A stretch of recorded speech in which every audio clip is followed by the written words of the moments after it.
The following is a live presentation of News Channel Nebraska Sports.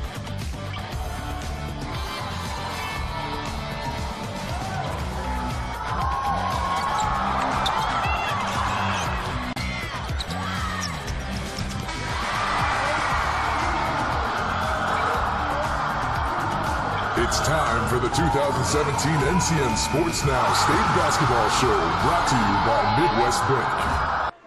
And welcome back to Pinnacle Bank Arena. We are live here for the NCN Sports Now State Basketball Show. Just one more show. Eric, where does the time go?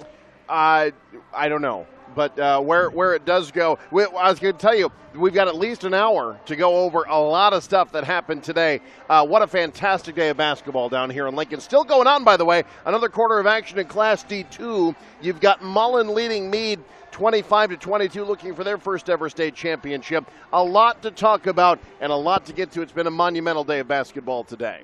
I'd like to remind you, this show brought to you by Midwest Bank. And where does the time go is the question. The C1 championship happened at 9 o'clock. We were talking about it. That seemed like a few days ago when Class C1 battled, but it was the battle for Saunders County, actually. Wahoo versus Bishop Neumann in the 9 a.m. Let's take a look at what happened because Jay Hanna has more. It was the battle for Wahoo in Class C1 as Wahoo taking on Bishop Neumann. Well, with Bishop Neumann, the Cavs getting off to the hot start. Great hustle leading to a fast break layup, 2-0. Very next possession, taking it coast to coast, Reed Jurgensmeyer. So Bishop Neumann, the Cavs up by 4 early. But here comes Wahoo, pass inside, missed shot, eventually putting it in is Will Shanahan. And then at the end of the first quarter, great find, Cameron Quick puts it in for 2. Wahoo cuts it to a 3-point lead entering the second quarter. But the second quarter is when the Cavs would extend their lead. Loose ball eventually finds Kobe Simons in the corner for 3. And obviously Jackson Simons fired up about that. They would lead by double figures heading into the second half. And in the second half, it didn't matter who touched the basketball for Bishop Neumann. It was going into the basket. Nice jump shot there from Noah Vedral. And then a good pass down the floor here as Noah Vedral finds Ethan Vedral. And then he eventually gets it back. Good give and go. Cavs continue to roll. And finally, Jackson Simon eventually coming up with the basketball. He had a huge day and finishes it with the left hand. Great feel-good moment at the end of this one.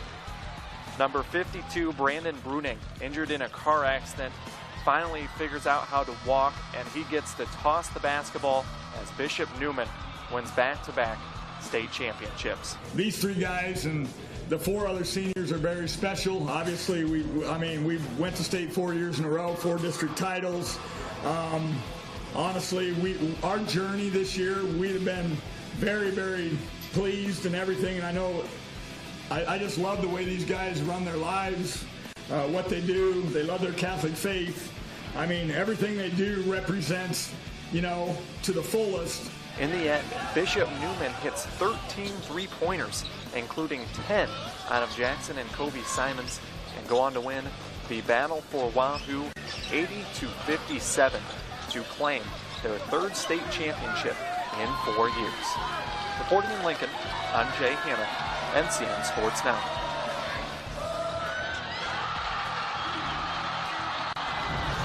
All right, so Bishop Neumann gets the win. They defend their title. We'll have much more in this game coming up, but first, we need to get to the thing that I announced to the entire world that I forgot. That is that we couldn't do this without the Nebraska School Activities Association. The NSAA has been very helpful in getting this show off the ground. They have worked with us, and we have been not demanding, but there's a lot that we needed to get done to get the show on the air, and they have helped us get it done. We're very appreciative of them. This is a huge event. It's very hard to put an event like this on. I'm talking about the state championship tournament, not our show. And the guys that put on this tournament are Jeff Stouse and John Dolliver, 2 of the many that do so. I had a chance to talk to them and talk about the importance of an event like this. So we're here with Jeff Stouse of the Nebraska School Activities Association. He is a man like me, desperately in need of a nap right now. So I appreciate him taking the time to join me. Jeff, this has been, just looking from an attendance standpoint, this has been a tremendous success.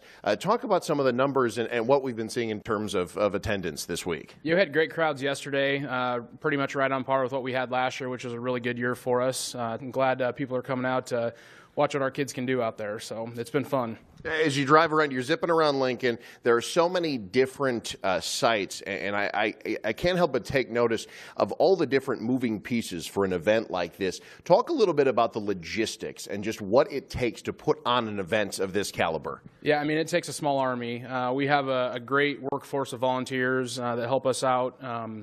Lincoln Public Schools goes above and beyond to help us out with their facilities. You look back to last year, we had to open up one of those schools to bring in the Winnebago game at night, and those schools were on spring break at that time, so they threw it together last minute and did great things for us. The staff here at Pinnacle Bank Arena has been awesome, and then also the staff at the Devaney Center, the University of Nebraska, they really put out the red carpet for us and our kids and our teams, and it's really fun to see the communities come together and be able to experience this together. Pleased to be joined now by John Dolliver with the Nebraska School Activities Association. John, and you have the unenviable task of scheduling officials and trying to get that logistical part of this figured out. What is that portion of this like? And we've heard about a shortage in officiating. How big is the need right now for people to step up and try to fill that void?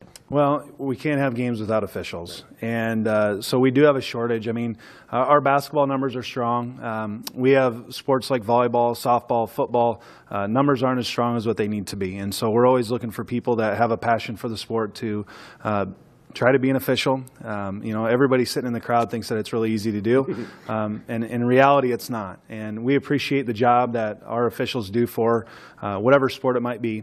This week it's obviously basketball. If somebody wants to volunteer, if somebody has a sport that they think they'd be a good official for, who do they talk to? Yeah, we have on our website, there's a button right on the homepage, nsahome.org, and it just says become an NSA official. You click on that and it's pretty easy after that. So, and we encourage, if there is somebody out there that wants to be a new official, they can contact our office. We'll help get them signed up, and we'll go from there and try to get them in touch. You know, being official, if you go out there on your own, it's kind of hard. But if you know somebody that can mentor you, we recommend that. And we have lots of people across the state that are willing and wanting to help mentor our officials.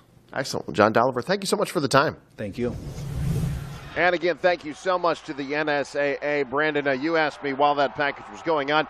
Jeff Stouse, the man you saw, did something very, very important that not a lot of the people here knew about. Jeff made everybody down in that media room very happy this week. Gonna say, you know how us media people, we can be divas a little bit, and sometimes a little bit entitled, but we actually had food, multiple meals a day that were put on. This isn't something that always happened. Jeff was the one in charge of that, and I can't tell you myself for you, but it was the talk of the media room. Besides the basketball that was going on, the fact that there was food and good food, sandwiches, pastas, Phillies, I believe at one time. We had Philly cheese sandwiches, chicken sandwiches, and even for the good Catholics like myself, meatless options on Fridays. They thought of everything. Chicken Alfredo, the tuna fish sandwiches were delicious. Thank you so much to Jeff Stouse. There's a new sheriff in town, and he brings food. Certainly very happy about it. Looking forward to it again next year. Again, one more time, thank you to the NSA for allowing us to do everything that we have done and everything they do. Let's talk a little bit more about the basketball. Class C1, we had Wahoo and Bishop Neumann. Bishop Neumann coming out on top, and talk about a dynasty these past 4 years. 3 out of 4, Bishop Neumann is your champs, and you have that group of seniors, Noah Vedral, Jackson Simons, and company. And just, you saw how emotional Coach was about this group of seniors and what they've done throughout their 4 years. Absolutely, and it was the talk last year when they won the title last year. Pretty much everybody's like, well, let's go ahead and pencil them in for next year's title. And there are so many surprises over the course of a basketball season, injuries, things that can happen. They persevered through all of that. They played a brutal schedule. You look up and down Bishop Neumann's schedule, it was about as tough as anybody in C1 would have faced. There's Class B teams that probably played easier slates than what Bishop Neumann saw this year. They were battle-tested. They were great great players. They share the ball so well. You cannot key on any one player. Just an unbelievable performance. And not only to beat Wahoo the way they did today, but to do that twice in 1 year to your crosstown rival says a lot about how good this team is. And something else, too, the storyline, Brandon Brunig. That's another thing that happened in the game. And very special moment at the end of the contest. He got to come on the court, and Wahoo let him get a shot off. And, you know, the communities coming together, Wahoo and Bishop Neumann, and to see that end the way it did. And that was a big reason why Coach was so emotional, but a very amazing story with, thankfully, a happy ending. Absolutely. He got to toss the ball up at the end there. It's just a great moment there for a young man who's faced a lot off the court, getting a nice moment on it. Well, let's take a look at that Class C1 bracket as we close the book. Bishop Neumann is your champion for the third time in 4 years. Faith Regional Physical Therapy bringing you this bracket, so you see the journey. Bishop Neumann taking down O'Neill, then they take on Scotus, get them 3 out of the 4 times. Every time they won the championship in this 4-year run, they took down Scotus to get there. And they take down their crosstown rivals. It was the Battle of Saunders County. Wahoo and Bishop Neumann and the Cavaliers come on top in a rout, taking down the Warriors. And joining me again is Tom Villianco talking some basketball. We just wrapped up the C1 coverage. It was Wahoo versus Wahoo. And you know a little bit about some of those Bishop Neumann players. We saw it was a blowout in the opening game of the regular season. We thought, hey, Wahoo's playing a little bit better. They took down Bago. Perhaps this will be a little bit closer, but that was not meant to be. Neumann played lights out. Brandon, thanks again for having me on. It was a blowout. There's nothing else you can say. We talked a little bit last night about the 30-point win earlier in the season, and it just about was the same today. You can't give enough credit for the Vedra boys and the Simons boys. Jackson just unconscious from 3. Noah, there's about 2 or 3 pull-ups, 15-footers, shot fake, 1 dribbles, nothing but net. Had a beautiful steal in the second quarter, drove it full speed, stopped on a dime, shot fake, made it. I mean, just a very, very great play from a quarterback going to Central Florida, but I'm a little biased. I think he can still play college basketball even at the Division I level, and I think the jury's still out. Maybe he can walk on at Central Florida and maybe show them a little skills, because he's very talented, and I can only imagine if he put all his eggs in one basket with basketball, how good he truly could be. Well, it's funny you mentioned that. The post-game presser, Noah was actually asked that very same thing. Are you closing the book on basketball? And he kind of shrugged and said, you know, I don't know if my football coaches would like that too much. But he left the door open. He said, I'm for sure playing intramurals, which he hears is very competitive. But how does that work as an athlete? I know it's very rare to be 2 sports, but it's something that can be done. Well, not to compare Noah to a football legend, but Charlie Ward, Florida State, he did the whole football Heisman type stuff and end up playing for the Knicks in the NBA. Noah's the kind of player, he works so hard, he's a very smart kid that I could see him doing it. If Frost lets him at Central Florida do it, that's another thing. But you're a quarterback, there's a lot of quarterbacks on the team. Maybe he doesn't get the freshman love and has to take a seat for a year or 2, and maybe he's like, hey, I'll give it a try. And we'll see what Frost says, but I won't count it out, because Noah, he's determined to be the best in everything, and that's clearly what they showed today. And his younger brother Eli and Simon's younger brother, it was pretty cool to see this passing of the torch type thing to the brothers and just having fun out there and just playing so hard, diving on the floor, and it's pretty cool when you see players these days do that kind of stuff. Well, I'm going to say you're losing 6 seniors on this Bishop Neumann team that's won 3 of the last 4, but you mentioned it, Vedral's younger brother, Kobe Simons as well coming in. Jackson is going, but what do you think this looks like next year? Can they continue this dynasty, continue this legacy as they move forward? It'll be tough. The younger Simons, really good shooter, needs to probably work on getting to the hole more, a little bit more better with the ball handling. Eli, tough as nails. Probably not as athletic and off the bounce like Noah, but another great kid, hard worker, and he'll put in the work, guaranteed. So we'll see them probably at the 1 and 2 positions next year, and it'll be a little different. Noah and the older Simons, Jackson, at the 1 and 2. Now the younger ones will have a lot to make up for, but maybe in 2 years we'll see them back in the state final and taking somebody on. Well, we're wrapping up the Class C1 coverage, and if anybody's been watching NET or has been on any sports now, NCN Sports Now rather, or Facebook pages, you know that the Norfolk Panthers are your Class A state champs. We'll be having some highlights from that one coming up, but you're the Class A guru, and Papillion La Vista could not hang with the Panthers. You had the injury, which was a big storyline, but Norfolk getting their first state title in 30 years. I just want to get your analysis of what you saw out there on the court just an hour or so ago. It was tough to watch. I'm not going to lie. Seeing Ed maybe 50%. And before the game, he told me he was ready to go, but he was walking with a limp. And I go, Ed, come on, buddy. I know you're not that good. And you could see it. He was hobbled. Not to take anything away from Norfolk. They played a really good game, played a great tournament. But when you have Ed hurting like that, I.O., he was 4 for 19 from the field. But I.O. gets a lot of his things going through Ed, a little 1-2 man, pick and rolls. So if Ed can't do it, then I.O.'s kind of stuck on an island and forced to do things that he's usually not accustomed to doing. And you saw that tonight just because they were struggling. Ed couldn't move. Ed was kind of standing around and just kind of watching a lot and was hobbled by the ankle, which is very unfortunate because I think if he was 100%, it would have been a 2-point, last-second shot type game, and this place would have been going nuts. And what was your take on what Norfolk did? Obviously, they exploited some of the situations that were given to them, but I think they were 0 from 13 from the three-point line, but it didn't matter. They were getting the points inside. Yeah. They weren't shooting the three well, and they still go out and take care of them pretty easily. I think Logan had 17 rebounds, 14 points, so he did his work inside, offensively and defensively getting rebounds. Just an overall team game. I think we talked about last night.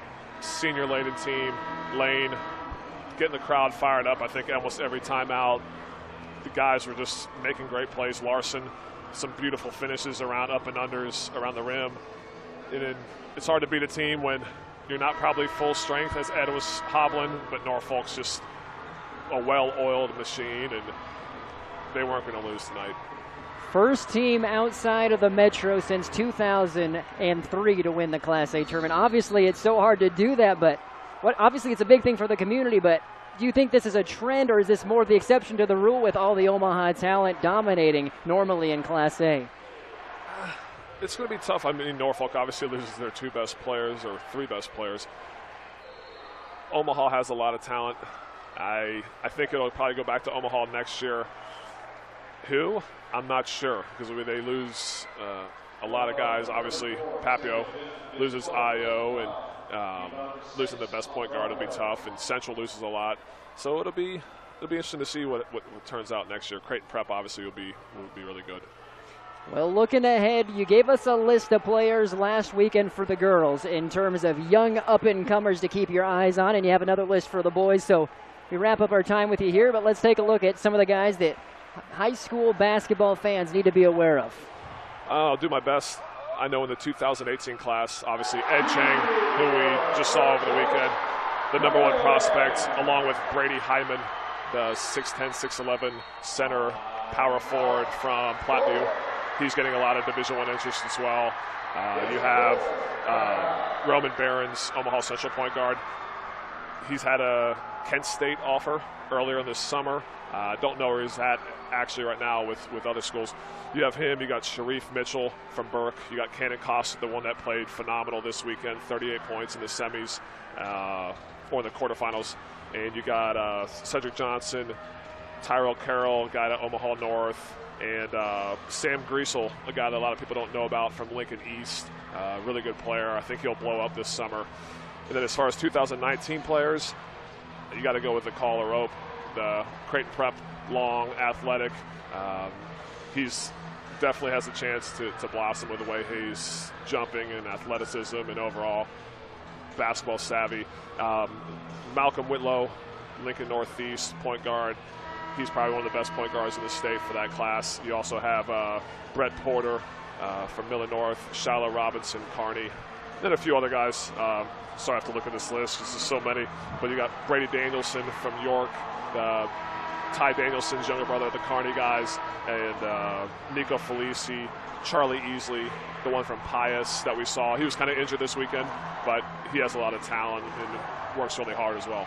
Well, Tom, thank you for the time last weekend and again this week, and obviously you have a lot of knowledge about the scope of prep basketball. One time, Villianco Hoops is who you're with and what you offer. So if people are interested in improving their basketball skills, what's the best way to get a hold of you? VilliancoHoops.com. You can go on there and you can send me an email through the website.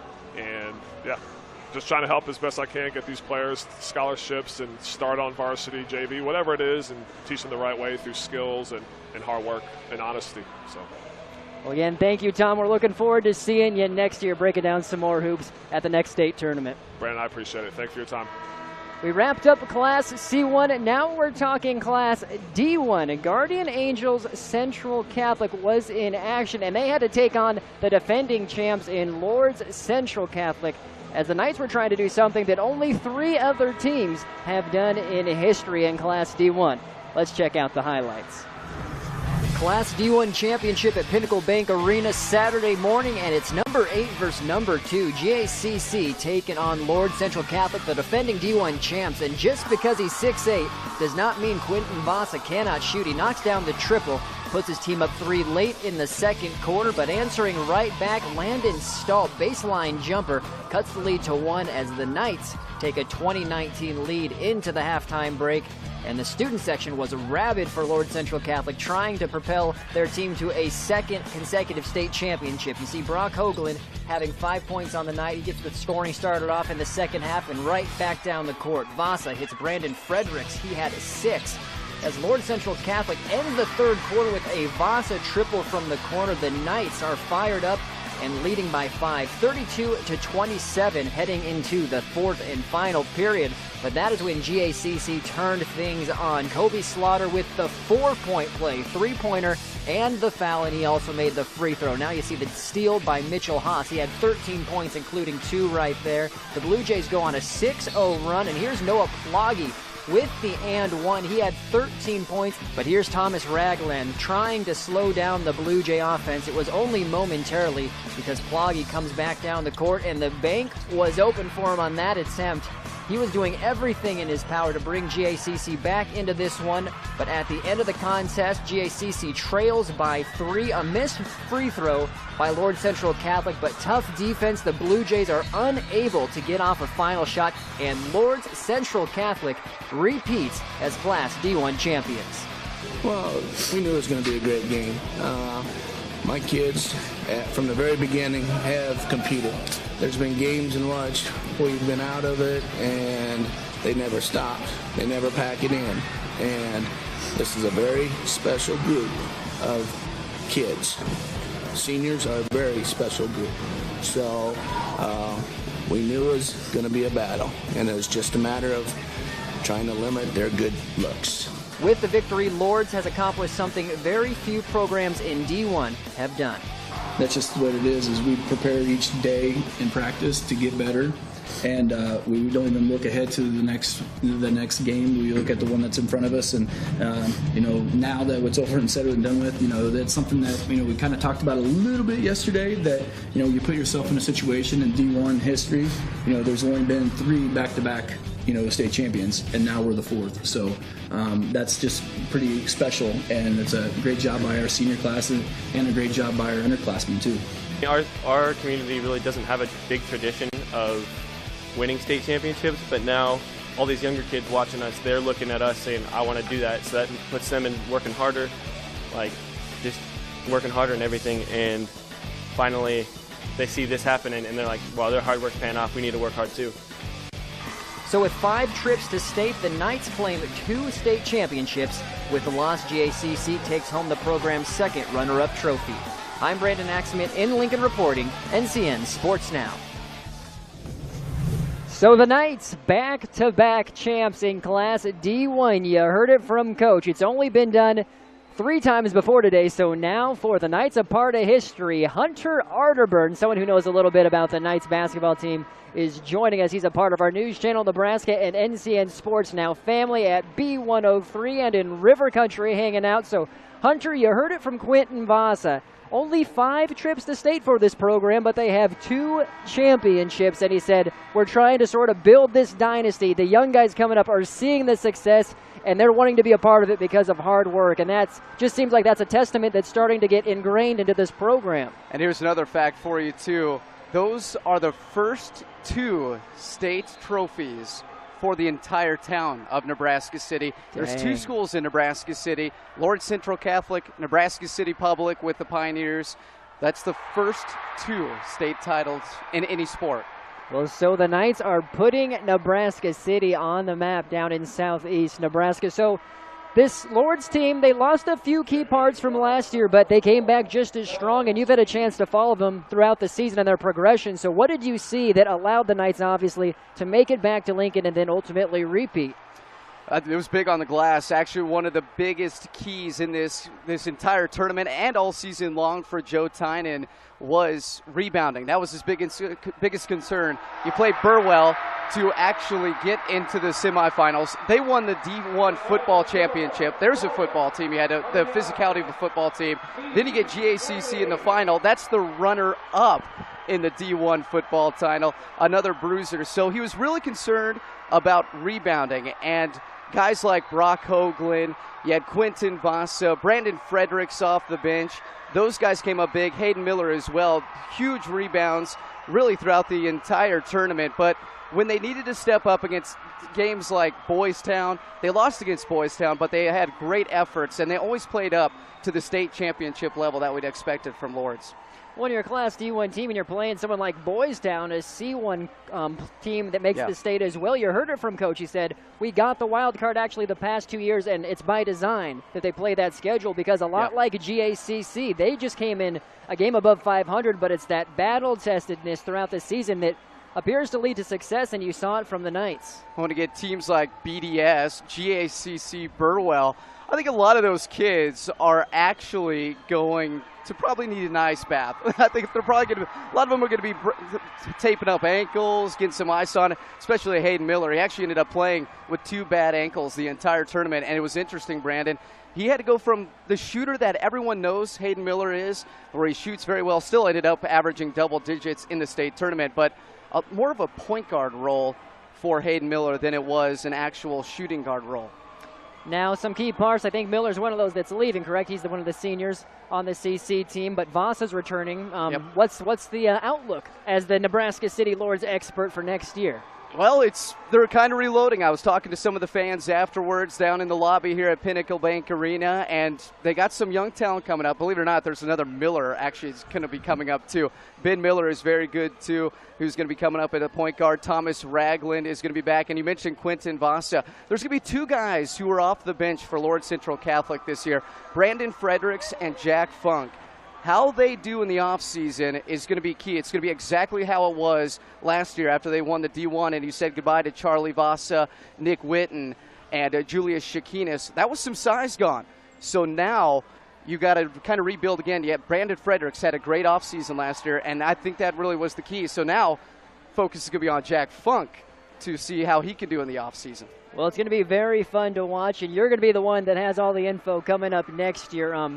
Wrapping this up with you, obviously you've talked to the community. There can be nothing but pride about a school that has back-to-back championships and bringing the first 2 ever to Nebraska City. But what are some of the things you're hearing from school officials, community members about the pride of what this team's done? It was just absolutely amazing. This whole entire tournament. I know we have people from Nebraska City and Southeast Nebraska watching right now, and I want to really signal to them how huge the community support was. Normally, maybe like a Bishop Neumann Wahoo, that's kind of an intense rivalry.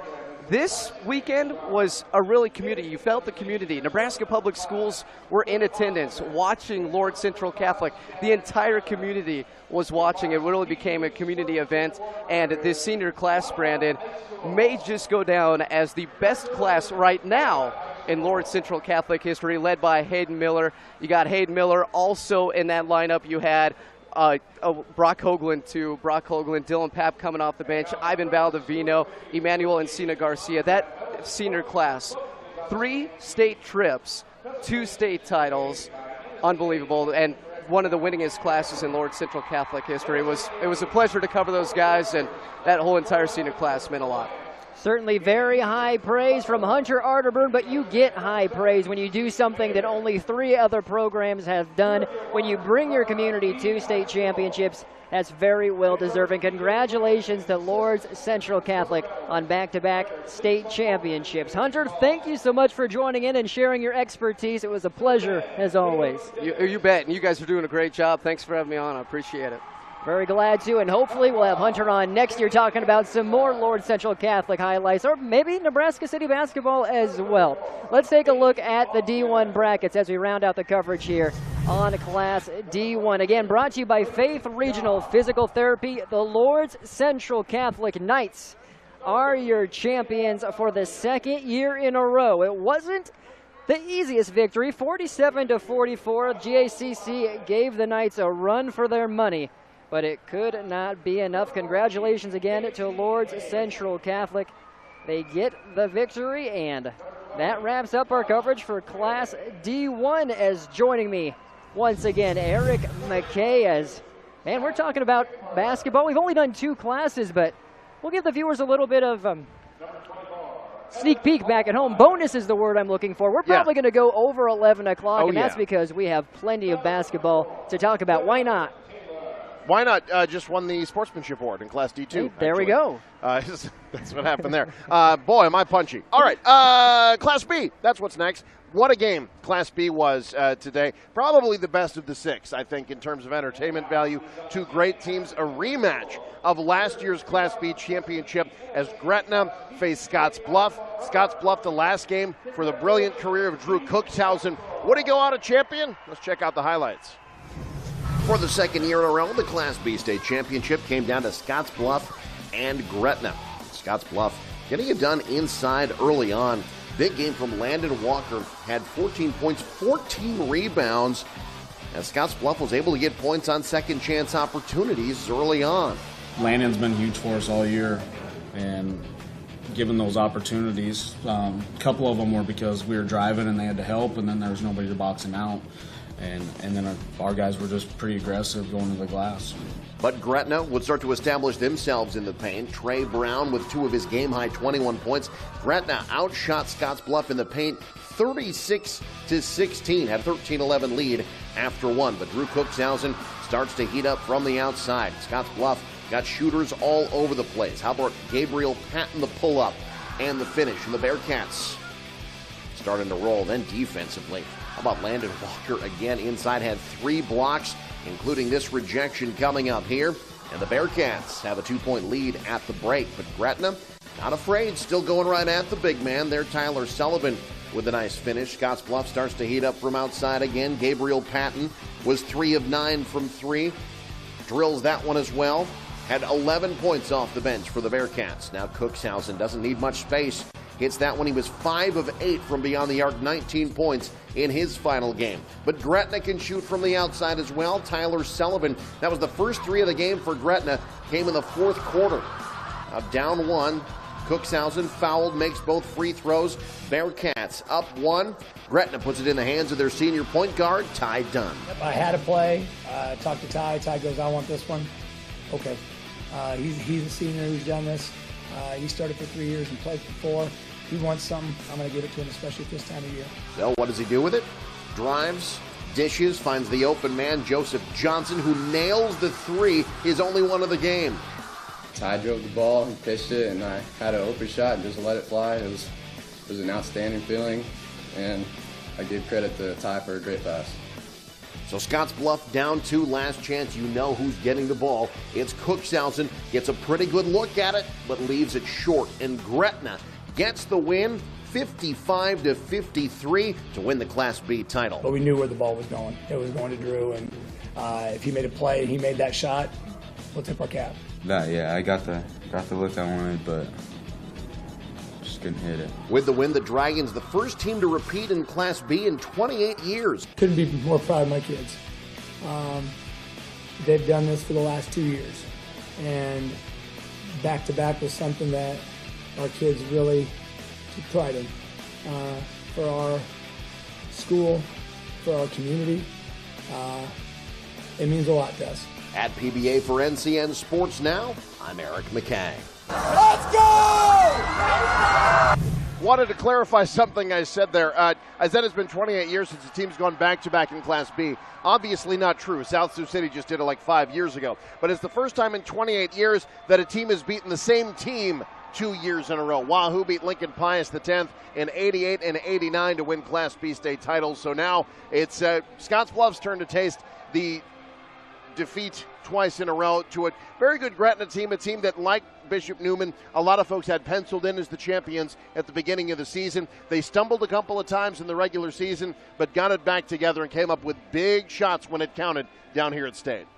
Back-to-back runners-up for Scottsbluff again. Yeah, Gretna falling to Aurora, a team that thought might have been here as well, but Scottsbluff didn't allow that to happen. Drew Cuxhausen wraps up an amazing career. When you're averaging 30 points a game, that is something to be celebrated. The other thing, too, Scottsbluff, they're out west. You have that stigma that people say you don't have the competition out there. You have 2 losses. What does that really mean? But I think they proved here in Lincoln that they are a team that is for real, taking Gretna all the way to the wire and just coming up a little bit short. Well, I think Scottsbluff kind of, they play in the GNAT conference. There are Class A teams in that. They play Norfolk, Columbus. They play Kearney, North Platte, teams like that. And then they play teams out in Wyoming that are Class A equivalent. They play a lot of big schools. They play a tough schedule. But Drew Cuxhausen, he could play for anybody. Scottsbluff, it doesn't matter what program. That young man could play for them. And he wraps up his career second all-time in three-pointers made in the state of Nebraska. Not too shabby. Let's take a look at how the brackets shook out in Class B. There you see it. Gretna, they blow through Bennington, Alliance, and Scottsbluff en route to a title, 55-53. Gretna didn't hit a three-pointer until the fourth quarter. Hit 2 huge ones. They hit them when they counted, and the Dragons go back-to-back in Class B. So that is the first 3. Now, we got to get to the real action, which was the third-place games. Who knew that we would see so much drama in the third-place games, and yet we did. John Kipper coming in next to join Brandon to talk all about that. Coming up, you're watching NCN Sports Now live from Boys State.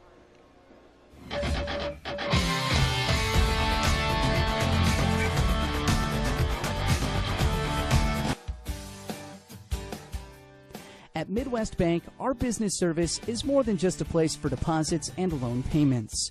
We are here to help your business run more efficiently and be more successful. You deserve products that will make daily operations smoother and a banker who is working to build a stronger financial relationship with you. Visit your local Midwest Bank branch in Creighton, Norfolk, Pierce, Plainview, and Wisner. Member FDIC. If you need therapy to recover from a surgery or a sports-related injury, Faith Regional Physical Therapy has a specialist for you. Not all physical therapy is the same. Choose a team that delivers the best results. Results come from having an advanced trained therapist working exclusively with you the entire session. So no matter what type of therapy you need, we have the right specialist for you at Faith Regional Physical Therapy.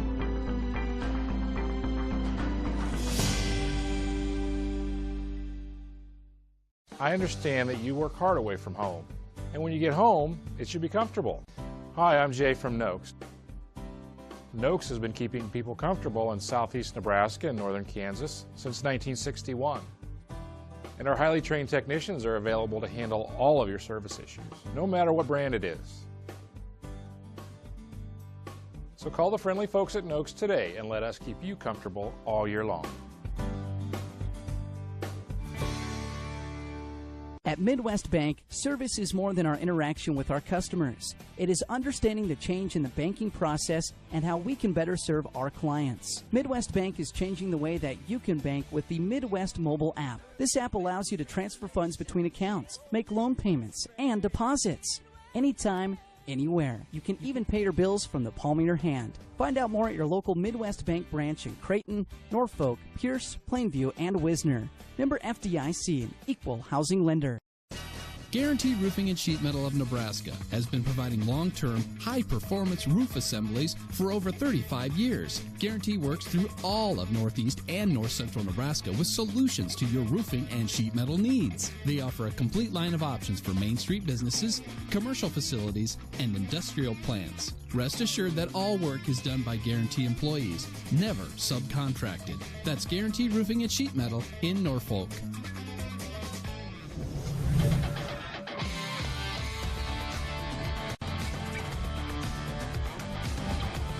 And welcome back live at Pinnacle Bank Arena here on the NCN Sports Now State Basketball Show. Brandon Axman with you and John Kipper joining us again, and he is our third place game senior correspondent. That's another thing to add to your resume, John. Boom. He was at 4 third place games, C1, C2, D1, and D2, all in action today. And John, some of these games could have just as easily been championship games in these classes with the caliber, and we not only saw great teams playing, but we saw the outcomes coming down to the wire in several of them. Yeah, the first two, especially this Class C games, were just fantastic. I don't know what people were doing here at PBA. The real action was at Lincoln East, Brandon. Winnebago SCOTUS, I mean, I was covering high school basketball, obviously, throughout the season. Maybe the best game I've seen all year. I mean, those teams wanted it. And really, you think about a third-place game, they're not as tight as something like a championship game here or a semifinal game here. They're just playing ball. And you could tell it was getting chippy. There was technicals. There were coaches just not caring, yelling at refs. It was really entertaining. I enjoyed myself. So, yeah, the third-place game's where it's at. I hope the NSA keeps those going. Well, let's jump into it because you already got me excited to see what happens. SCOTUS and Winnebago. Talked to Coach Swanson yesterday. Disappointed they weren't in the championship, but he said, you know what? Winnebago beat us earlier this season, and they're the only team that we've played that we haven't got at least once. So besides playing for pride, they wanted to say, hey, we'll take down the Indians, and we'll say we can beat everybody on our schedule. But Winnebago, that's not an easy win. Let's see what happened. Elmwood Murdoch versus Hastings St. Cecilia in the third-place game. This is a rematch. C1 third-place game. The gym is packed. Columbus SCOTUS taking on Winnebago. This is a rematch of the district final from a few weeks ago. Winnebago got the best of SCOTUS, and that one is Scotty Maracek lay in one for the Shamrocks. He had 13 points, and some defense from Maracek leads to a Trevor Caslon layup. SCOTUS up early, but this one would be back and forth as we see the senior David Winget bury a three-pointer. He's got inside and outside game. And now we're going to get to Anthony Cush, another senior for SCOTUS, getting to the hole. It is 18-18 after just one quarter. Very, very fun one. Grant Shanley over for the Shamrocks, lays one in. This time Winget not able to put this one through. But in comes Drake Gorin. Nice rebounding from the guard. He knocks it down, and then Winget's going to make that one. 27 points in the game for Winget. It was tied at halftime. This game was just back and forth as we see Gorin yet again knock down a jumper. And now SCOTUS trying to get back into things a little bit. Trevor Caslon, you know he wanted to dunk that one. Got really close. So these teams very, very back and forth. The crowd was going nuts throughout. It felt like much more than a third-place game. Cedric Blackdeer able to lay one in. 14 points in the game for Blackdeer, and we'll get to him later. Trevor Caslon, the leading scorer for SCOTUS, with 17 points. And now we're going to get to an Anthony Cush three, and we'll call it a pass to Dalton Taylor. He lays one in. Taylor had 11 points, a future Drake wide receiver. And check out this play from Winget. He's going to get fouled on the three-point attempt, drilled a three. Just an insane game for the final game for the Bago senior. Now Cody Maracek lays one in. SCOTUS up 6 late, and then Devon LaPointe has a couple of crucial plays. Lays that one in. Tough shot, then he steals it immediately after. Gives it over to Gorin. Gorin lays it in. All of a sudden, Winnebago up 2 as time expiring. Bago crowd thinks they have this one. One more shot for SCOTUS. Nate Ostick's shot is going to miss, but in comes Evan Chahone to lay one in and tie it. And that's his shot. You know, it's 10 to 15 footers what he's going to make, and it was a great play by a senior right there. So now it's overtime. Cody Maracek going to get in the action. 13 points in the game for the SCOTUS senior. Last chance for Winnebago. It's all tied up. Are we going to go to 2 overtimes? It goes to Blackdeer. Long shot, and he hits it. The buzzer beater. Winnebago takes third place yet again. After the game, head coach Jeff Barrage says it was a long journey with the seniors. took over this job. They were in 8th grade, and I seen them develop, seen them grow. And but one thing they did was they connected with me, and they wanted to work with me. They wanted to listen to me. They respected me, and they're a big part of our direction on Winnebago basketball. And they set the bar high. Reporting in Lincoln for NCN Sports Now, I'm John Kipper. And you see the pride just from both of those teams. John, talk about the star power of players playing their final game for both of those programs. Winget for for Winnebago. And then you have SCOTUS with Maracek, Dalton Taylor, key players that have been starting since they're freshmen, and they all left it out there on the line at Lincoln East. SCOTUS was devastated when they lost this game. I mean, it's a third-place game. You don't really know how teams are going to react. You don't know how much they're going to care. I mean, they were devastated. You could tell. You talk about Maracek. You talk about Dalton Taylor. Even some of the backup guys like Evan Shohonu at that shot late, another senior. This game meant a lot to them, and you look at Winnebago. They have the 3 seniors as well, Gorin, Blackdeer, and then Winget. All of them played really, really well, and that's what was so good about it. Teams were hitting shots. It's not like there was a lot of fouls or anything like that. It was chippy, but the teams didn't hate each other. Again, like, this was probably, if not definitely, the best game I've seen all year, and what an ending. I mean, a 3-pointer to win the game. I don't think you get a better finish in a third-place game, Brandon. I don't know if we do either. We'll find out. But again, before we do, Coach Barrage, I want to touch on that as well. He talked about what this group has meant to him. You had the state championship with Winnebago 2 years ago when they set that amazing precedence, first state championship since 1940. And that's what really got the momentum train around this Winnebago program again. And we've seen them become a mainstay since that point. And it is kind of a changing of the guard a little bit with this program. Yeah, and he talked a little bit. We didn't get it in the video, but he's pretty confident. He has players behind those seniors that are ready to step up. I'm not sure they're going to be the 1 seed in C1 next year, but I wouldn't be surprised if they make it back into the state tournament. He made it sound like there was a very good youth movement going on. And you got to imagine, I mean, if you're a 10, 11, 12-year-old growing up there and you see those guys play, you probably want to grow up and be a Winnebago basketball player too. So it's a program to keep your eye on. I bet they keep it up. Well, you heard John. Not sure if we could top that game. Now, there was a game that took place prior to that this morning, the early contest. It was Elmwood Murdoch and Hastings St. Cecilia. This very well could have been the state championship in Class C2. In fact, it was last year's state championship when St. Cecilia came out on top. Again, it's a third-place game. It's 9 a.m., so you never know what's going to happen. But good thing we were there. John was there. And good thing we have highlights. Let's check them out. Elmwood Murdoch versus Hastings St. Cecilia in the third-place game. This is a rematch of the 2016 Class C2 title game. Obviously, these two teams playing for bronze as Austin S. drills a 3 early on for St. Cecilia. Trust me, you'll hear from him later. 7-5 at this point when Derek Bornemeyer going to beat his man, get to the hoop, put one through for Elmwood Murdoch. So all tied up early on. And then Wes Dreamer going to get on the action, hit a jumper right along the baseline. Back and forth early on. Elmwood Murdoch down 1 after the first quarter. Now Bornemeyer yet again able to get open, create his own shot, knock down the jumper early on. Pretty entertaining game, quite frankly, as now we see Trey Asher get into the action. He's going to get fouled while going up for that one as well. He'll make the free throw. 17-16 at this point. St. Cecilia up when Asher makes another shot. And then on the other end, Cole Egger didn't know what to do, decided to shoot. Knocks down a 3. Knights up 6 at halftime. Second half would be good, though. Grant Farmer going to knock his man down, trying to get St. Cecilia back into it. Loose ball. Owen Murdoch going to come up with it. Now Dreamer trying to go coast to coast. He will do just that. He was making plays throughout this game. You'll see him one more time. Put one through. It helps to be as tall as he is, but the sophomore doing pretty well. And now we're going to get Miles Furman drilling a 3 in the corner. Elmwood Murdoch up by 4 after 3 quarters, so St. Cecilia chipping away at that lead. Now we're going to see Egger yet again hit a 3. He was awesome for Elmwood Murdoch in this contest. Now Blaine Boyd down low. He did work throughout the game. He puts one through. So it is a close game late, 49-49. Just a few seconds left when Dreamer is going to travel, and then Austin Esch hits a half-court shot as time expires to give Hastings St. Cecilia third place. They win this one 52-49 and a thriller.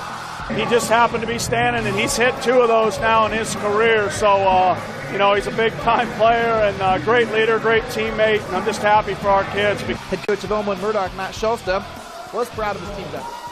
We kind of thought this was going to be our championship game. We kind of planned and prepared for it, but man, what two great teams at 9 a.m. on Saturday morning when things that it couldn't matter, it mattered to these two teams. Reporting in Lincoln, for NCN Sports Now, I'm John Kipper. Class C2 third place game wraps up with that half-court shot. Austin Esch, not a bad way to wrap up your basketball career. Amazing shot, but John, how about that camera work? That was heads up on your part. And he tweeted that one out. If you haven't, check out NCN Sports to see just that clip. But over 100 retweets, and very deservedly so. That was an amazing shot, an amazing finish to the game. Yeah, it really woke everyone up at Lincoln East. All the administrators, people helping out there were kind of sleepy. It's the third place game, C2. It was a close game, so people were paying attention. And I think a lot of those people were actually worried, like, oh, we're on the first game, we're already going to be behind schedule and overtime. Austin Esch did not allow that to happen. What a shot. And the coach told me, Kevin Asher said, he's actually hit several of those in his career. And talking to Elmwood Murdoch coach, he told his team, don't worry about the half-court shot. They're going to beat us by that way. They're going to beat us that way. And they did it. And that's the way the cookie crumbles sometimes. If you're Elmwood Murdoch, congratulations to Hastings St. Cecilia and both teams on that contest. Now, I think it is safe to say it's tough to top those two third-place games, but there still were two others that took place. Battle of the Birds, Randolph taking on Lutheran High Northeast. Let's check it out. D1 third-place game. It's Randolph taking on Lutheran High Northeast. Now, Randolph was able to knock out Northeast in the sub-district final. Northeast had to sweat out a wild card bid in order to get that, as we see Matt Becker knock down a shot. 17-4 Northeast all over Randolph. Lutheran High also without head coach Darren Sextor. Matt Kant, assistant coach, head coach for the day. As we see Logan Nordhughes, he certainly played well for Randolph. He grabs a bucket early on. And then Hunter Spear, barely able to catch the pass, decides to shoot it, and he actually gets it to rattle in. Of Lutheran High Northeast looking good, and then Ty Pate going to get open, knock down a jumper.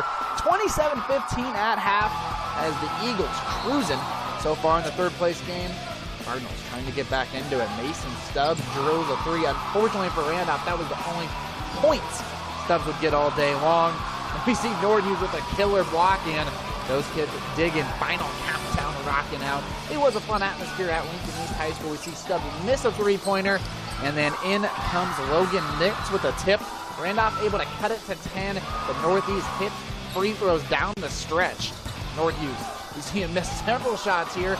Eventually, he's able to find the basket, put it through. He had 19 points in this game, but that was not enough as Lutheran High Northeast takes third place, wins this one 52-42. You want to take the seniors out on a win, and you want to keep building your program. So anytime you can end the season with a win, those are the things that were really on the line for us. Randolph head coach Mark Anderson liked how his team came back after getting behind early.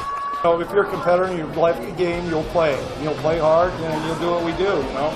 And I thought, other than getting off to a slow start, again, we weren't making shots. And basketball, I can say, is funky if you're not making shots. And second half, I thought we played pretty well. We just weren't making enough shots. Reporting in Lincoln, for NCN Sports Now, I'm John Kipper. So Lutheran High Northeast gets the victory. They hoist the third place trophy. And John, this was a little bit meaningful because they had a chance to get some revenge over Randolph. Yeah, a few weeks ago, it was actually a shocker in D1. Lutheran High Northeast, they were one of the top teams in the wild card standings. They lost to Randolph and actually bumped the school out because Randolph then had to get in. Lutheran High kept that in their minds going into this game, and yeah, they did get their revenge. It really wasn't all that entertaining after that Winnebago-SCOTUS game. 17-4 start for Lutheran High Northeast. They really just had to hold on from there. But yeah, nonetheless, that was the key factor, the revenge factor, and then no Darren Sextor for Lutheran High Northeast. He got 2 technicals yesterday. He decided to sit out, let Max Kant take the duties. Hey, Lutheran High still got the win. It worked out for him. Now, one more third-place game to talk about, Riverside and Wynot. Now, the Chargers, they have so much talent. They grabbed third place the last 2 years, got knocked out in the semifinals, so they had third place to play for again, a potential third-place three-peat. Let's see what happened. D2 third-place matchup. It is Riverside against Wynot. This is the Chargers' 4th straight year in the Bronze Medal game. We got to slow down Nate Weisler, who was red hot from three-point range in this game. No Vlasic, one hard man to guard. You see him put another one through. Last game as a senior, Joe Imus had nothing but kind words. He's a good role model for everybody on our team and the younger kids to follow, because everything he does the way it should be done, and he really got our program moving in the right direction, and any success we have in the future, he's going to have a huge footprint on it. Back in the action a little bit, moving the ball around for Nate Weasler, and he's going to knock down another three-pointer. He really could not miss in the first half for Wynot, as they were just down one after one quarter, and it would improve because, well, they'd keep going to Nate Weasler, and he'd keep drilling shots. You really couldn't guard this guy in the first half. Traden Prasowski on the other end, just a freshman, hits a three, averaging 20 points per game as a freshman. Noah Vlasic, 20-point-per-game scorer himself, hits a three-pointer. Then we're going to get Dawson Sudbeck. One heck of a defensive play leads to an easy lay-in for Wynot, and now all of a sudden the Blue Devils are up 4 at halftime. Now Jalen Weasler going to knock down a three-pointer. Haven't heard much from him yet. He played well yet again in his final game as a senior. Another senior, Ethan Lange, able to put one through. Nice pass there from Jalen Weasler as well. One heck of a block from Vlasic, but he would then get a technical for what he did after. And that's kind of how the game went for Riverside, as Wynot would win this one 59-47, take third place. Head coach Lee Hyma said after the game that he thought his team's depth played a big factor in getting the win. We had a lot of guys step up and make shots. You know, the game was in transition a lot, so then there's a little more opportunity for different types of shots, for easier shots, because it's going up and down the floor. And I think because of our depth, that's why we had success today. Riverside head coach Joe Imus says it was tough to motivate the guys on Saturday. Fourth year, doing a consolation game, and it's kind of hard to get up and play this game when you're so close the night before. But Wynot came out, they shot really well. They have a lot of good shooters, they're well coached, and they made a lot of plays, and credit goes to them. Reporting in Lincoln for NCN Sports Now, I'm John Kipper. So you heard it from Coach Imus, 4 straight trips to the third place game. They won it 2 times the past 2 years, do not get it done here. And it's still a very good feat for a senior, Noah Vlasic, who's going to be done. They made it all 4 years. Coach Imus wanting, of course, to get to that championship game, and you never know. They have Prasowski, that freshman who has 3 more great years ahead of him. The Chargers, they got some work to do, or will be doing some work, and they're going to be there in Class D2 for a while. When Vlasic finished up, had his last minutes as a Charger, he gave some orders to Prasowski. It's almost like a changing of the guard. It was now his turn. I mean, think about it. The kid's already averaging 20 points as a freshman. What else can he do over the next 3 years with Vlasic out, with all that scoring output out the door? Prasowski's obviously someone to keep an eye on, but really a bummer for Riverside in the sense of Vlasic. I mean, you would have liked to see them go on top. Vlasic, 29 points. I mean, it certainly wasn't his fault that Riverside fell, but just not enough teammates. Prasowski only had 8 points in that game, ended up doing them in. But Wynot? What a powerhouse of a program. We obviously saw the girls here last week get second place. Wynot? We didn't expect them to be here. We expect them to lose to Parkview Christian. They got that upset, played a good game yesterday, got third place. Certainly a good story in Northeast Nebraska. Certainly, congratulations, like you said, to Wynot. That Parkview Christian game, a huge upset. They've done some great things, and we'll continue to plan on seeing them doing so in the future. John, exceptional work for the third-place correspondent. That was a lot of fun, and appreciate you getting all 4 of those games. That is not an easy task. I thoroughly enjoyed myself. Thank you, Brandon. That is John Kipper again with us in Falls City and down in southeast Nebraska. We still have 3 more classes to cover and plenty of basketball, Class A as well as Class C2 and D2, or excuse me, yeah, D2. I'm losing my train of thought. We have so much basketball to talk about, but the point is, don't go anywhere. Also, tweet us on social media at NCN Sports. We have a lot of highlights, a lot of stories up. We'll give you a shout-out. Let us know who you were cheering for and what your thoughts were from this state championship game. Again, we're live at Pinnacle Bank Arena. We're giving you bonus basketball here for our final day of coverage live in Lincoln. We'll be back shortly.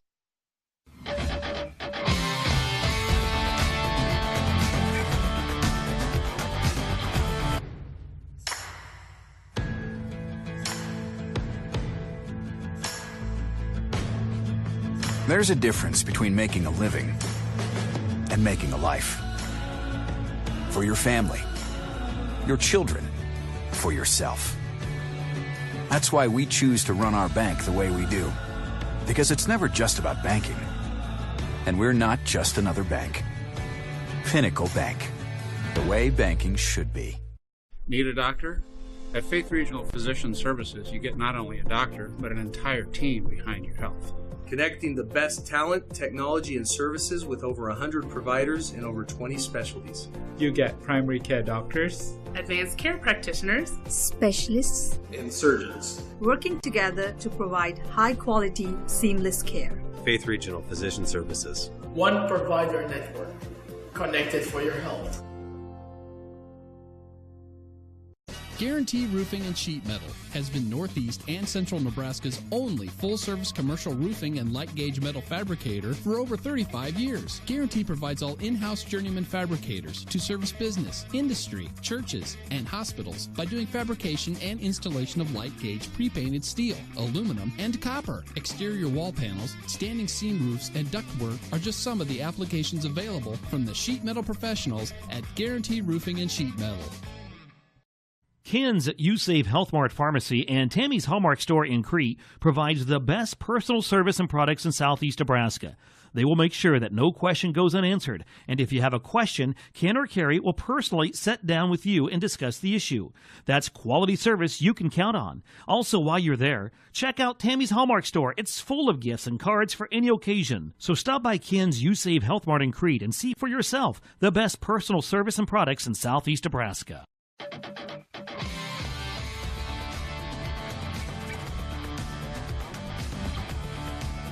All right, welcome back to Live from Pinnacle Bank Arena on NCN Sports. Now, that's Brandon Axelman. I'm Eric McKay. All right, so we've got a special treat for our live viewers. Mike Flood is standing by. The Norfolk Panthers, we didn't get a chance to get to this yet, but you probably know what happened. The Norfolk Panthers were the winners in Class A this year. So the Panthers are on their way back to Norfolk right now. They're going to have a big celebration tonight, a big parade through town. We're going to be covering it all live on NCN 35. So if you're watching on NCN 35, we're going to toss to that now. You get to have Mike Flood take you through the celebrations for the rest of the night. So thank you to everybody who's watching live in Norfolk. We're going to take you now to the live Panther celebration. For the rest of you, we'll stick around and do some more highlights for you. So, all right, Norfolk people away.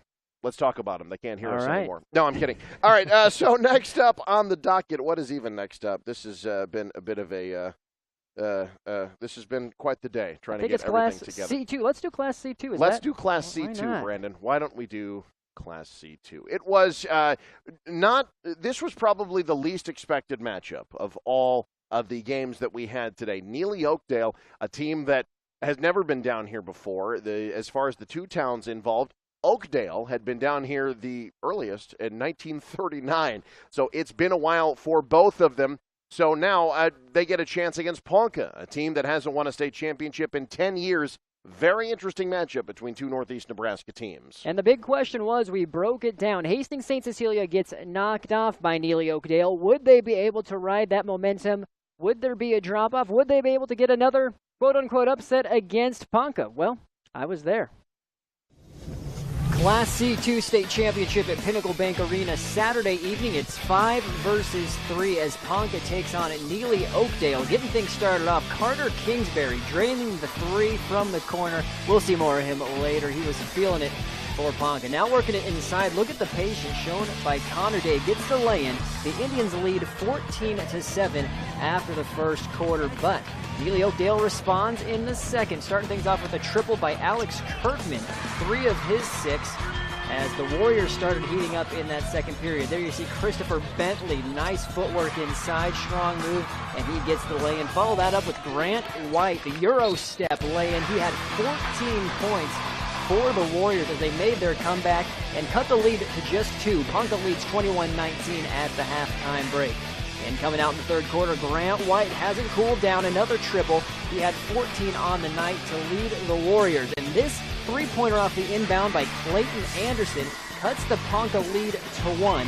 It's 30-29. Ponca leads in the fourth quarter. But you see the take there by Logan Kingsbury hitting Connor Day. And then Carter Kingsbury, another triple as Ponca heated up late and would not allow Neely Oakdale to mount the comeback. Dalton Tremaine getting some help from his friend Hunter Schweers, running the court and getting the putback, and the Ponca Indians get the victory 52-45. Really physical. We knew it was going to be that way. really, you have to give credit to Ponca's ball screen defense. Really eliminated a lot of what we really get to do very easily.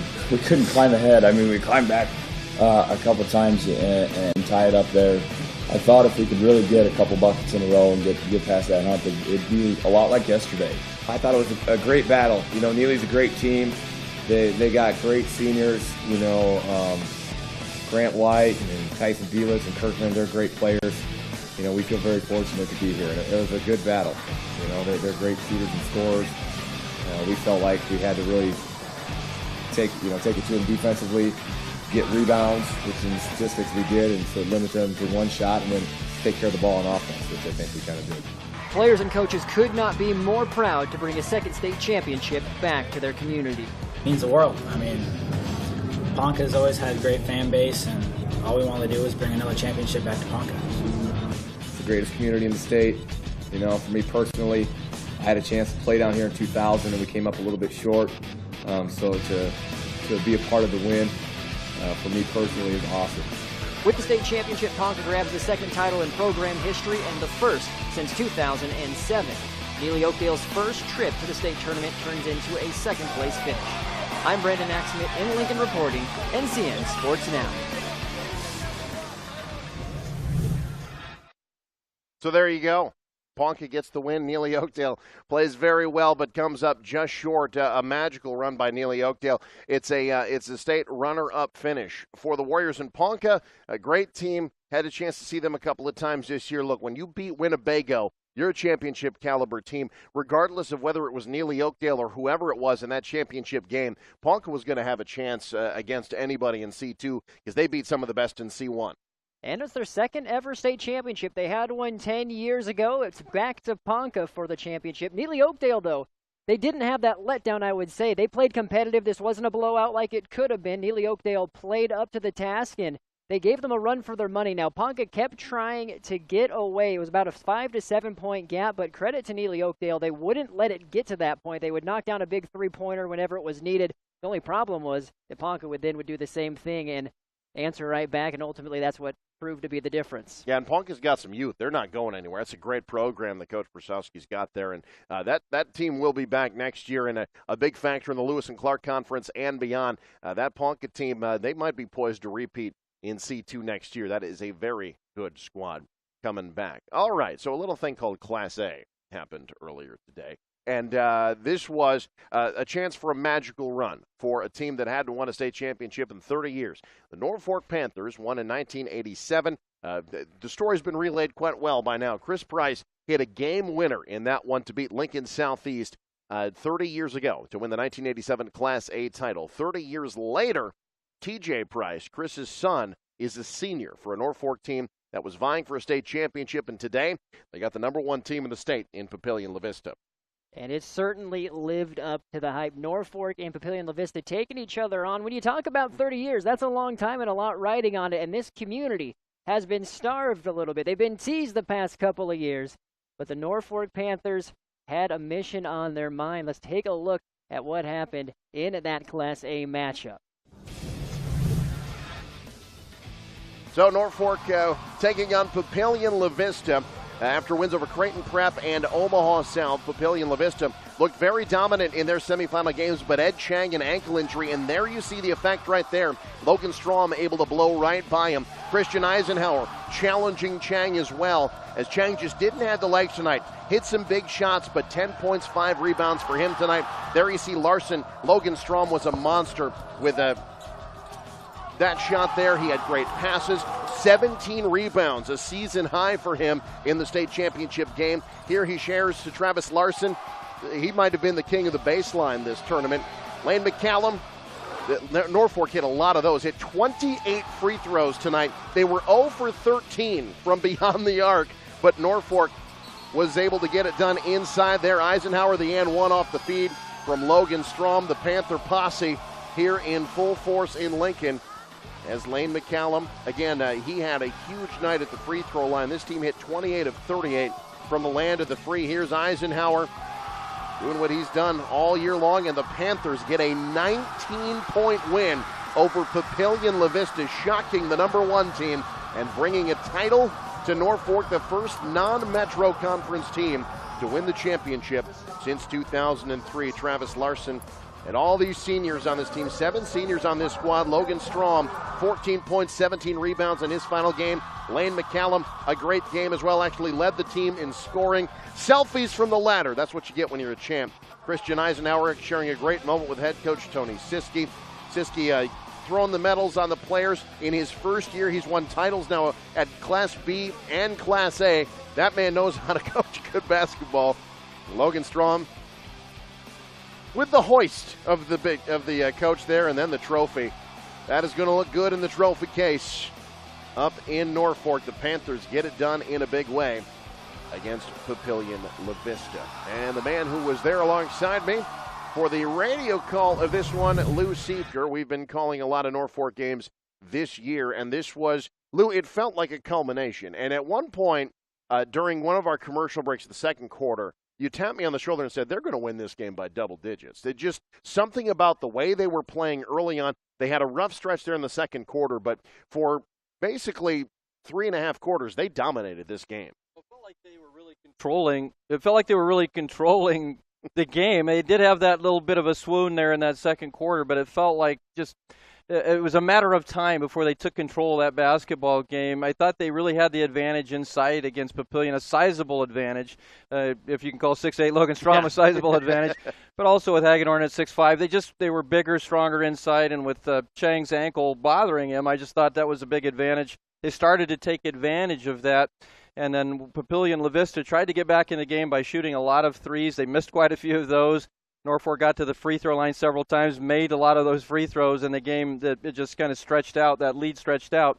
And that's kind of what that's what we were kind of sensing was going to happen, and eventually did. Logan Strom tonight, not his best shooting night at all. He missed a few layups early on in the game, but he made so many plays this evening. 14 points, 17 rebounds, a season high in the state championship game, 4 assists as well. He showed every aspect of his game, every facet, the dribble drive, the ability to pass out of double teams. He did everything that they needed him to do tonight. Well, he's such a multi-talented young man. We saw him as a freshman. I thought he was going to be a great post player, but he can handle the basketball, he can pass, he can shoot, he does it all. And he's such a difficult matchup with his size and his ability. I thought early on they was challenged that Papillion La Vista defense. The officials were allowing them to be physical with Logan Strom, but they kept after it. Eventually, it started to really take hold, that advantage they had inside. I thought Lane McCallum tonight was brilliant. His ability to get to the foul line tonight. His field goal percentage not great tonight either. Again, Norfolk 0 for 13 from beyond the arc, but Lane McCallum showed the leadership, showed that he's the court general out there. And really, he made just big play after big play, both offensively and defensively. Well, I think what you said earlier in the game is you said he was the heart and soul of this team. I really believe that.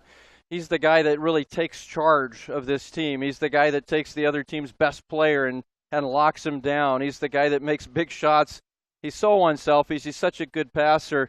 And we saw last night against Omaha South a play where he just dove after a loose ball, gave up his body to win the game. And I've admired his competitive fire. He's just been that guy that's really, I think when things don't go well, he's usually the guy that says, get on my back, we're going forward. Lane McCallum's been a special player for this program. He has the skill if he wanted to. He could average 18, 19 points a game, but I don't think this team would be as good if he were that guy. He knew exactly what his role was and fit it to a T. What a job by Coach Tony Siski to assemble this staff. You're stepping into what seems like a dream situation, right? Yeah. You've got all these seniors, but they came up in a Ben Reese program, right. And I thought Coach Siski did a great job giving credit to Ben Reese for building this program the way he has. But you've got to give Tony Siski credit to take the reins this year, to get them to buy in. They were a bit more of an up-tempo team this year. Norfolk was at their best when they were running, which hasn't always been the case with them. Yeah, they were the best team in the state when they could get out and run because they see the floor so well. They play together, so everybody kind of knows where everybody's going to be, and they share the ball. They're unselfish. They're just really good in the open court. But what you said about Tony Siski taking over, you can't just throw anybody in there. Just because you got a bunch of good players doesn't mean you're going to be successful. It takes a good coach to take over the program, maybe change a few things, say this is the way we're going to do it, and have guys buy in. That certainly happened with this team. Tony Siski's proven himself already at Scotts Bluff, winning his state championship.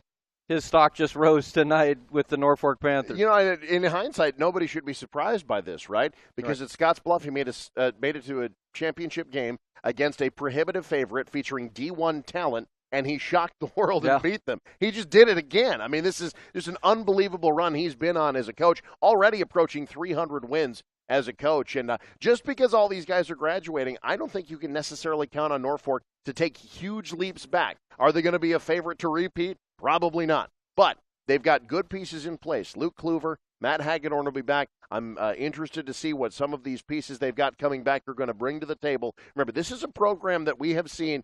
It reloads. It doesn't rebuild. This program starts at the very lower levels. You saw the pictures of Logan Strom and all of them as little kids. That's still going on, and there are still kids coming up that want to play for this program now, and I think they are set up for long-term success. Well, there was a person, I can't remember who it was 4 years ago, that said this group would win a state championship. Some guy named Lou, I don't know. But this was a special group. And, you don't get this type of group every day. But this will be a good program. You've got guys like Luke Kluver, Matt Hagedorn. There's a good nucleus coming back. You're right, they're not going to be the favorites next year, but they're going to be a tough team. And let me, if I can, just real quickly, I want to talk about this senior group. You've got guys, we've talked about the Travis Larsons.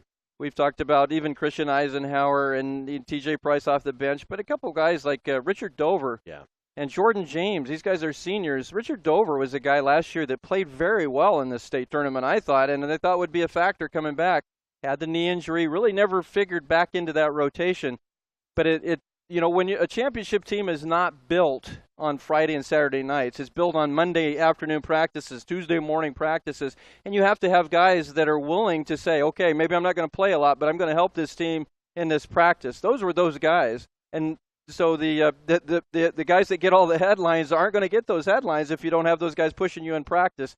So this really is a team championship. All these guys contributed to a very special season this year. Absolutely. Special season, a special run down at state. Norfolk, a 19-point victor over Papillion La Vista. Lou, nice job as always. Thank you for joining me. Always great working with you. He now goes back into the stasis chamber. He's cryogenically frozen in the offseason, and then we thaw him out in August to broadcast games for us as well. Lou, thanks again. We'll see you in football season. Let's take a look at the brackets in Class A. This is how they shook out at the end of the day. Norfolk is the champ. There you see the Panther logo up top there as they defeat Papillion La Vista 68-49. Able to beat 3 Metro Conference teams en route to ending the Metro Conference's reign atop Class A. It had been since Lincoln High won in 2003 that a Metro team had not won a state championship. That ends here tonight. In fact, 2 non-Metro teams in the semifinals, perhaps a changing of the guard, but Papillion La Vista does have that Ed Chang guy coming back. And real quick, I do want to say for Papillion La Vista, 2 really gutty performances tonight. Ed Chang played essentially with 1 working ankle this evening, and he did so hitting miraculous NBA threes, finished with 10 points, 5 rebounds, probably the most impressive 10 and 5 I've ever seen. In Iowa-Kinwole, the field goal percentage, it's not going to show up on the stat sheet, Brandon, but that young man, he played himself a ball game tonight. Papillion La Vista, they're going to miss Iowa-Kinwole, but Ed Chang's going to be back, and Class A better watch out. And you heard it from Tom Vilianco earlier, somebody that he works with that fully expects him to be doing some very big things. And when you're doing something that you're doing, like you saw, like you just said, Eric, rehashing what you said, hobbled ankle, 50%, going against a team like Norfolk that has the players that they do, that is the Class A state champs now and still playing at the level that he did. It's going to be fun watching them. And Papillion La Vista very well could be back here next year. And Norfolk, there's a lot of storylines with this. We mentioned the Chris Price thing. Chris was down here. There are a lot of guys that were involved with the program last time they won this tournament in 1987 that were down here supporting the team 30 years later. Michael Shively had a chance earlier today to catch up with a lot of those pieces of the 87 team and put this together. 30 years ago, it was the shot heard around the state. Chris Price hit the game-winning jumper to earn Norfolk their first state basketball championship. That was in 1987. Now in 2017, the Panthers have done it again. A state championship with another Price on it, Chris's son TJ. And you can count Chris as one of the biggest supporters. If there was a team that I wanted to win it, that would be these guys. Not that I don't root for the Norfolk teams or anything, but it just makes it that much more special, I think, if having a son on the team makes it pretty cool. It's not just Chris Price who remembers the shot 30 years ago, though. TJ says the moment comes up often. All the time. When we got people over, he's always got to boast about his game-winning shot. It's pretty cool. Arnie Robinson was in elementary school in '87 and recalls being in the crowd at the Bob Devaney Sports Center. Crazy. I mean, the place went nuts. It was. I was a third grader at the time. It was every little boy's dream to see something like that. And to bring the Panthers extra luck, Robinson wore a special shirt. This was my dad's shirt back in 1987 after the Panthers won. Mike Fearer was covering the game for the newspaper and says Price's shot was so special because it's what every kid practices in the driveway. And they do that 5, 4, 3, 2, 1 shot to hit that game-winning shot, whether you're a first grader or a junior high player or a high school, college, pro player. And I think those are the memories that Chris Price will also remember. While it didn't take a game winner in 2017, TJ Price contributed 5 points in the championship effort. He says in addition to the memory with his teammates, he now has a memory to share with his dad. I mean, the way it lines up, it's all in God's hands. It's really a blessing, and I'm really thankful for that. Reporting for News Channel Nebraska, I'm Michael Shively.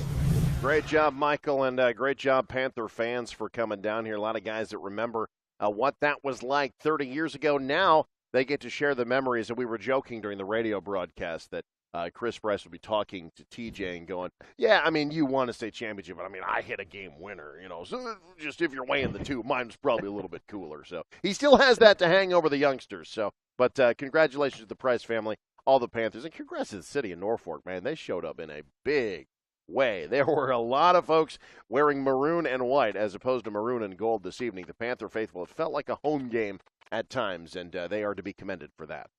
And we tracked that social media and just seeing how excited people were about it. I got to run out on the court. I got some footage jumping around with Logan Strom and everybody, and I think it's at about 100-some retweets. And again, just how excited this program has been, what this program has done, Strom, this group, and a very, very good thing for the Norfolk community, and it's very exciting. And we'll be seeing more of it shortly, again, with that pep rally with Mr. Mike Flood, as well as the police escort. So they're getting closer and closer to Norfolk. So it's going to be a late night for your Norfolk Panthers fans, but I think most people won't mind staying up past their bedtime. Not at all. Nobody really has to. I don't think anybody's got to go to work tomorrow. So that will be good for them, no doubt. All right, one more class to get to. Class D2 wrapped up behind us while we were doing the show here. And this one came down to the wire, Brandon. It certainly did. A defensive battle. A lot of great defense on display between Meade and Mullen. Points were at a premium, but we still saw good basketball. Mullen and Meade, not a team that really, a matchup rather, that people had picked or you would have expected to be here. We'll take a look at some highlights between these two squads. Mullen out west, Meade back in the runner-up, or after finishing in the runner-up, has returned from last year. So, here's the highlights from this contest. Meade and Mullen. The Broncos coming into this one at 25-2, and Mullen was on fire in that first half. They had a lot working for them. You see the putback there inside by the Broncos. Nice job by Mr. Tell Spies. And the triple knockdown as well. Daniel Young, he's averaging 5.7 a game, but he had some big shots. And Brody McIntosh, the senior, always is getting to the rack. The Bronco faithful very happy about this one. And I want you to see this play here. Look at the spin, look at the pass, and the D2 Broncos not messing around. Brody McIntosh with that one. It was a 7-point lead after the first quarter, but here is a Mullen or a Meade bucket right as time expires. It was a close game at halftime, and it would go down to the buzzer, like you said, 29-28. The final, though, Mullen, your Class D2 champions. How about Mullen? Yeah, they were down 28-27. They hit a two-pointer with 6 seconds to go. Meade gets a look at it. They go full court with 1 second. They lose the ball out of bounds. Mullen touches it last, though, so they get a shot at an inbounds. They get an open look at three from the left side, but it falls off the mark, and Mullen survives 29-28.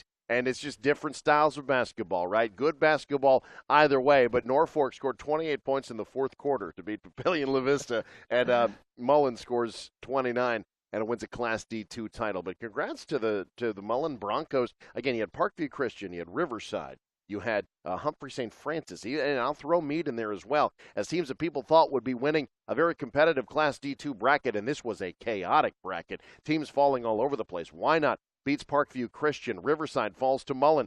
in the semifinals. St. Francis didn't make it out of the first round. Just an unbelievable performance. There you see the bracket. There's nobody who thought that this was going to go down the way it did. And with Why Not defeating Parkview Christian and Mullen beating St. Francis, Riverside, and now Meade, that's 3 of the top teams in the state. The only of the top 4 they didn't see was Parkview Christian, and they were taken care of by Why Not. So a great year for Mullen, as that is a tiny town out there, way out west. So Mullen, the fans made a long trip out to Lincoln, and it was certainly worth it. And Meade, this has been a great run for Meade. Doesn't come up with a championship for them. The Raiders have been right in the thick of it. They were runners-up a year ago, had a shot to win it at the buzzer last year that fell short as well. The Raiders losing a lot of seniors from this team, and going to start rebuilding, try to become a player again in D2 going forward. 6 of them, actually, 6 seniors leaving for Meade. But again, it's not easy to get back to the state championship 2 years in a row. Unfortunately, it's 2 runners-up for them, and they are going to have to reload. But Meade, congratulations on the great season. Congratulations to Mullen for the great season as well. So, wrapping up our comprehensive coverage here, but we saw a lot of great basketball, a lot of great storylines. Eric, anything that sticks out to you? I mean, besides being a Norfolk guy and the Panthers winning the state championship. Yeah, I mean, that stands out. I think just the quality of basketball that we saw this week, we saw a lot of really good games. The Class B state championship game today was a classic. People are going to remember that one for a long time. Obviously, Norfolk ending the Metro's run at the top. But what the great plays we saw. How about the play of the week at the state tournament probably coming in a third-place game? Hastings St. Cecilia hitting a shot at the buzzer from half court to win a third-place game. Winnebago then topping that with a buzzer beater of their own in overtime to beat SCOTUS in a third-place game. Winnebago being ousted again, surprisingly, by a Wahoo team that then fell to Bishop Neumann. The Class C1 bracket, just in general, was just a great tournament that we saw there. Just such a great atmosphere down here. We saw a lot of new blood make it to the title game. Hastings St. Cecilia's upset at the hands of Neely Oakdale, something that stands out as well. This was top to bottom a very, very good 3 days of basketball. I think a tournament a lot of folks are going to remember for a long time. And keep your eyes on Class C1 next year. That's going to be interesting to see how things shake out. Wingett, the second all-time leading scorer, obviously leaving Winnebago. Then you have that group of seniors for SCOTUS that has been making this run for the past 4 years. Maracek, Dalton Taylor, Nathan Oshtick, Evan Shohan and company, they're gone. Bishop Newman's, Vedral, and Simons are gone. They have their younger brothers stepping up as well. But these programs that have sort of been the cornerstones at the top of the brackets and the top of the trees, it could be changing a little bit. We'll be seeing what happens. Yeah, it'll be interesting because in girls, it's the opposite, right? A lot of these teams you're probably going to see again next year because there's a lot of good young talent. I don't know that you're going to see that in boys. I think it's going to be a lot of changing of the guard. One of the teams that we saw win a championship this year, and we did mention it before, that I think you could see back down here next year is Ponca. A lot of really good young talent on that team in Class C2, and I think now Ponca, Winnebago's another one. They're one of those teams that's always kind of on the border. Are they going to be C2? Are they going to be C1? Wherever they end up there, that has a lot to do with how successful they're going to be. And don't count Winnebago out just because Wingett is gone. They still have Devon LaPointe coming back, and he is a fantastic point guard. They still have pieces. Cleveland down low. Winnebago's still going to be a competitive team next year. They have a great coach in Jeff Barrage. I don't think Winnebago's going anywhere. Would not be surprised. I think it's a more fun state tournament if Winnebago's in it, at least what we've seen the past 3 years. So certainly hoping the Indians make it back. Just other area teams that I'm thinking about from Grand Island, Aurora, a big changing of the guard there. Yep. Tommy Leininger leaves. Austin Allen goes to play football for the Huskers, which will be fun to watch him, the 6'9" tight end. Potentially a chance to get some PT in his opening year, but we heard it from Coach Leininger as well. Young guns coming up for the Huskies. You have Henry Penner coming back, who dunks it at least 2 or 3 times every game. Baylor Shireman, the sophomore, as well as that JV squad that plans to return. So Gretna, it's interesting to see where they'll be at, the 2-time defending champs, and if they try to make it a three-peat and can do so. Yeah, and they've got a lot of pieces coming back as well, and that's a program they talked about in the press conference afterwards. They expect to be down here every year. That's just sort of their expectation. You want a team to watch in Class B next year, though, Elkhorn South. They left with a sour taste in their mouth this week. They were a sleeper for a lot of teams. That is a program that reloads, doesn't rebuild. I think Elkhorn South might be making some noise down here next year as well. Well, Eric, they're starting to close the lights down. Yeah, I'm worried they're going to start unplugging us here. We have stayed here an extra half an hour, and we had plenty of basketball, and why not do so? Special thank you to, of course, the NSAA staff allowing this to be possible. We've had Our army of reporters here. You've seen a lot of them. Grant Otten from Columbus, Max Baker from Columbus, John Kipper from Falls City, Hunter Arterburn, Jay Hanna. We did not see Jay Hanna tonight. The reason we didn't, he was covering the 9 a.m. game right here in Lincoln. Then he decides, of his own free will. Didn't make him do this. We did not. He wants to drive 4 hours to Kansas. Why does he want to drive to Kansas? Because there's state championships happening in their coverage area for Southeast Beatrice. So he stays there for 2 games. The teams won the state championship, so his news/sports radar was on. Yep. But 8-hour round trip for Mr. Jay Hanna just to cover those 2 basketball games and also cover this one. So special thank you to him as well. Yeah, I also want to thank Rose Valenzuela for helping out this week, Grant Otten and Jay Hanna, Michael Shively pitching in today as well. All of our stringers, Thomas Villianco, Lou Siefker, everybody who came in and joined us here as well. And, of course, we couldn't do this without Midwest Bank and Faith Regional Physical Therapy and all of our sponsors that helped out this week. So thank you so much to them. Everybody behind the scenes, Aaron, Victor, Lauren, they all did a great job at getting this together, designing the graphics, getting this put together. Folks, you don't understand. This is a small miracle that happens every single day, and it's the people behind the scenes that get it done. Aaron Trout, Victor Santiago, our producers, making this work, making this look possible. Very special thank you to them. Special thank you to our viewers watching this one as well. Hope you enjoyed this. NCN is continuing to grow with Beatrice, Grand Island, Norfolk, and Columbus. Who knows where we'll be next year? And we plan to be back here next year. We know that much, covering some great basketball. That wraps up our live coverage here at PBA. We'll see you next year, and thank you for watching on NCN Sports Now.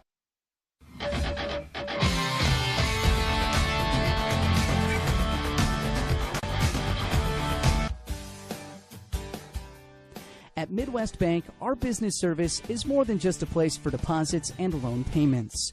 We are here to help your business run more efficiently and be more successful. You deserve products that will make daily operations smoother and a banker who is working to build a stronger financial relationship with you. Visit your local Midwest Bank branch in Creighton, Norfolk, Pierce, Plainview, and Wisner. Member FDIC. If you need therapy to recover from a surgery or a sports-related injury, Faith Regional Physical Therapy has a specialist for you. It's the best results. Results come from having an advanced trained therapist working exclusively with you the entire session. So no matter what type of therapy you need, we have the right specialist for you at Faith Regional Physical Therapy.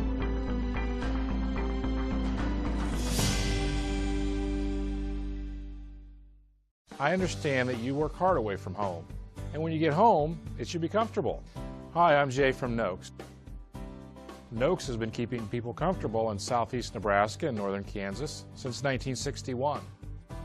And our highly trained technicians are available to handle all of your service issues, no matter what brand it is. So call the friendly folks at Noakes today and let us keep you comfortable all year long. At Midwest Bank, service is more than our interaction with our customers. It is understanding the change in the banking process and how we can better serve our clients. Midwest Bank is changing the way that you can bank with the Midwest mobile app. This app allows you to transfer funds between accounts, make loan payments, and deposits. Anytime, anywhere. You can even pay your bills from the palm of your hand. Find out more at your local Midwest Bank branch in Creighton, Norfolk, Pierce, Plainview, and Wisner. Member FDIC, an equal housing lender. Guarantee Roofing and Sheet Metal of Nebraska has been providing long-term, high-performance roof assemblies for over 35 years. Guarantee works through all of Northeast and North Central Nebraska with solutions to your roofing and sheet metal needs. They offer a complete line of options for Main Street businesses, commercial facilities, and industrial plants. Rest assured that all work is done by Guarantee employees, never subcontracted. That's Guarantee Roofing and Sheet Metal in Norfolk.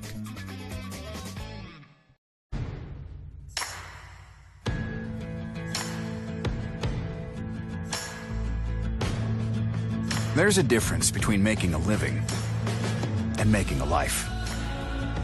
For your family, your children, for yourself. That's why we choose to run our bank the way we do. Because it's never just about